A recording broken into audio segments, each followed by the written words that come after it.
Hello, good evening. Dr. Trude Ufundu of Snowspirations Global Health Solutions. This evening, we're going to talk about fibroid, fertility, and pregnancy. Can fibroid affect your fertility? Can fibroid impact your pregnancy? What are those basic information you need about fibroid? What should you do if you were told you have fibroid? Should you be worried? Should you be freaking out? Can you still become pregnant when you have fibroid? If you become pregnant, how can fibroid impact your pregnancy? What will be the impact of fibroid on your baby? These are the things we're going to discuss in the next 30 minutes. So please, once you join, quickly announce your name, announce your location, and I'm going to start.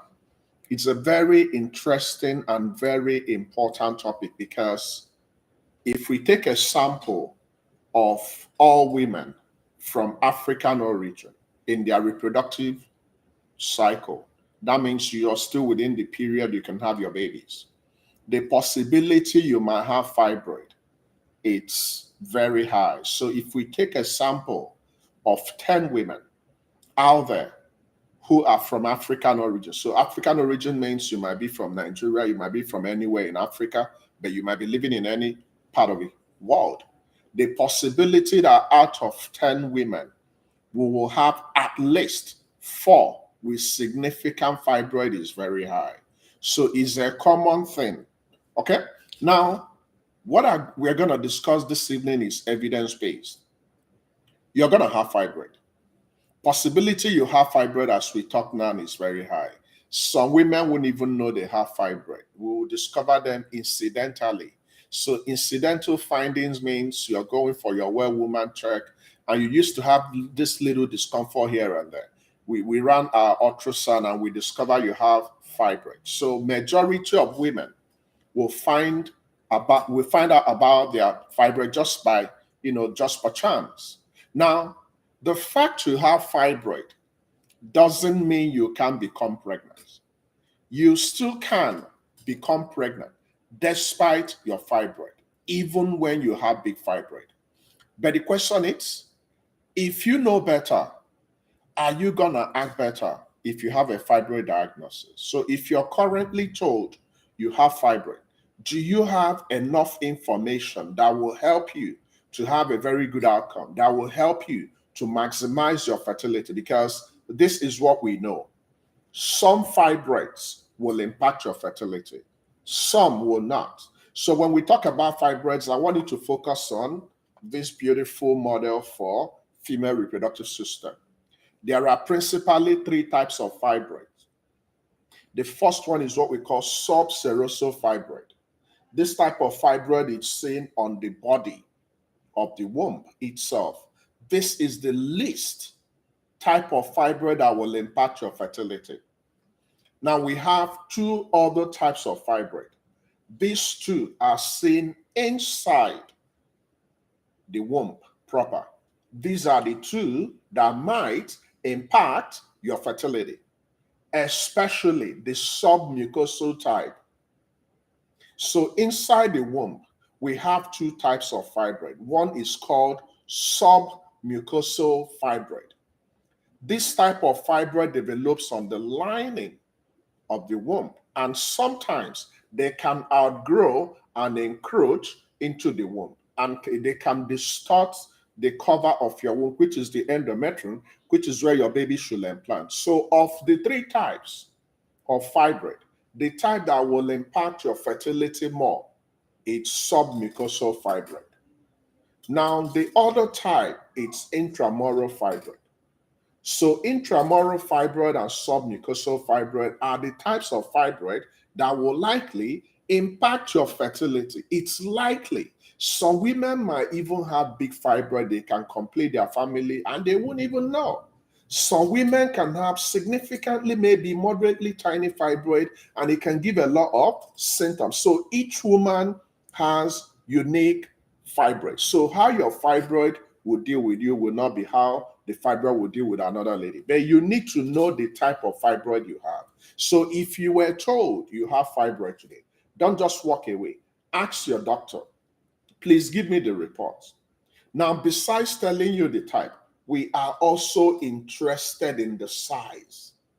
The biggest factor in regards to fibroid is the size. Because the female reproductive system is situated in the pelvis, there are other organs there that when the fibroid begins to grow big, it can impact the organs. It can impact the bladder, it can impact the urethra, it can implant situated in the pelvis. So fibroid can give what we call pressure symptoms. So when it's getting big, it begins to affect and distort all the structures in the pelvis. So the biggest factor in fibroid that might impact your fertility and your general outlook is the size. So fibroids can be little, fibroids can be moderately big, and fibroids can be severely big. There are some women that when we conduct myomectomy, which is the surgical removal of a fibroid, what we will bring out from their body, they will not believe it. So many women might think they are pregnant today, but you are not pregnant. What you are harboring in your womb is big fibroid. So it's not all fibroids that will require treatment. Some women might have silent fibroid, no symptoms, not too big, not disturbing you. We will not do anything about it. So regardless of your fibroid, you still can conceive. But the question is, what will be the impact of that fibroid when you eventually conceive? So we need to know. So fibroid can impact your fertility. Fibroid can lead to infertility, and fibroid can impact your pregnancy. So fibroid can also lead to what? Miscarriage. Because when you have a bulging, very big submucosal fibroid, it can distort the place that implantation will happen. And when that happens, you will have miscarriage. So management of your fibroid should be done by your fertility specialist, knowing fully well the unique characteristic of your fibroid. So what's the bottom line? Some fibroids can cause infertility for some women, but there are other factors that can lead to infertility. So don't just blame it on fibroid. So if you are having problems conceiving or maintaining pregnancy, if you notice you've been having recurrent miscarriages, I will personally recommend you see a fertility specialist so we can explore other things that might be leading to infertility or miscarriage. Now, should you have your fibroid treated or removed prior to attempting pregnancy? Again, it depends on the size and the symptom and the location. So if you have a relatively big submucosal fibroid, so what's relatively big? If it's bigger than 6 cm, it's submucosal. That means it's on the linings. That means it can encroach into the endometrium and breach the normal surface that your baby will implant. Then it might have impact in you becoming pregnant. So that type of fibroid will recommend removing it through the process of myomectomy. The management and the treatment of your fibroid is dependent on if you still want to have kids in the future. Now, the reason why we need to deal with fibroids in pregnancy is the fact that we discovered that during pregnancy, most fibroids tend to be big. They tend to grow during pregnancy. Thankfully, after pregnancy, most fibroids tend to shrink. Now, age is also a factor in how fibroid will impact your health, because as you are tending towards menopause, as your estrogen is reducing, the possibility that the fibroid will shrink by itself is high. So bigger fibroids can lead to effects on the structures around the womb. They can impact the ability to implantation to happen. They can impact other organs, bladder, your bowels, causing symptoms like frequent urination, difficulty emptying your bladder, difficulty doing number two. So any of this can be the effect of fibroid. Now, what will happen when you become pregnant with fibroid? If you insisted on becoming pregnant, again, it's dependent on the size, it's dependent on location. So the possibility that the fibroid located inside your womb will cause you more problem is very high. So you can still go ahead and become pregnant and have a smooth pregnancy if your fibroid is not significantly big and if it's outside the womb. So of the three types of fibroid, the one you should be less concerned about is the subserosal, the one that hugs the body of the womb. So very quickly, these are the factors you should be conversant with in your body regarding fibroid. Thankfully, fibroid is not cancer. As of today, we don't know exactly what leads to fibroid, but we know there are some risk factors, there are some lifestyle that might likely potentiate possibility of developing fibroid.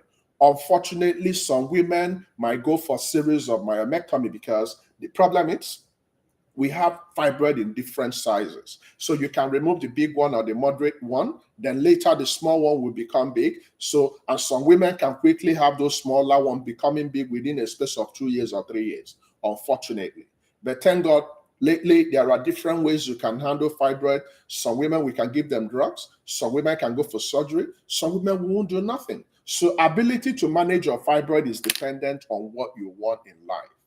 But in summary, fibroid can impact your fertility negatively, and fibroid can impact your pregnancy negatively. Some fibroids might be so big, might distort the womb to the extent that what we need is to remove the womb through the process of hysterectomy.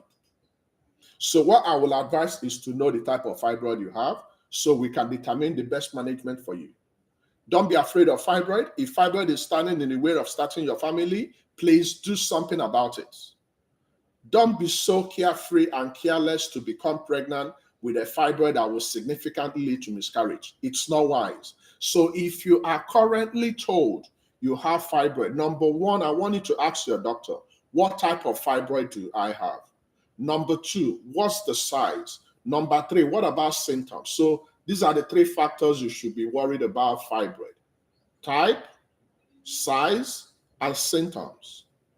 Of the sizes, once it gets to 6 cm up and is inside your womb and is giving you a lot of symptoms, please consider removing them. Very important. Now, in the future, what are the procedures that might be recommended if you want to become pregnant? It depends on the type of fibroid you have. If you need to go for myomectomy, once your myomectomy is fully healed, some people's myomectomy can heal as soon as 2 months, some 3 months, some 6 months. Once we confirm that your myomectomy was done properly, completely healed, then you can go ahead and start planning to become pregnant. Pregnancy is a multifactorial state. It's not just one thing that will determine if you're going to be pregnant. You might be perfectly okay and your partner might be the problem, so we can take care of you. And if we don't take care of your partner, pregnancy will not happen. Okay, so that's my presentation very quickly. And I'm going to open the floor and I'll allow you to ask your questions. So if you have any question, please go ahead and ask. I'll provide you feedbacks. Thank you, Tosin Opadiran. Did you attend the Super Masterclass? Okay, the clinic is open now. Please feel free to ask your question on fibroid, fertility, and pregnancy. After this, I'm going to share my transcript, but this is an opportunity for you to ask your questions about now. Go ahead and ask your questions. Okay, the first question says,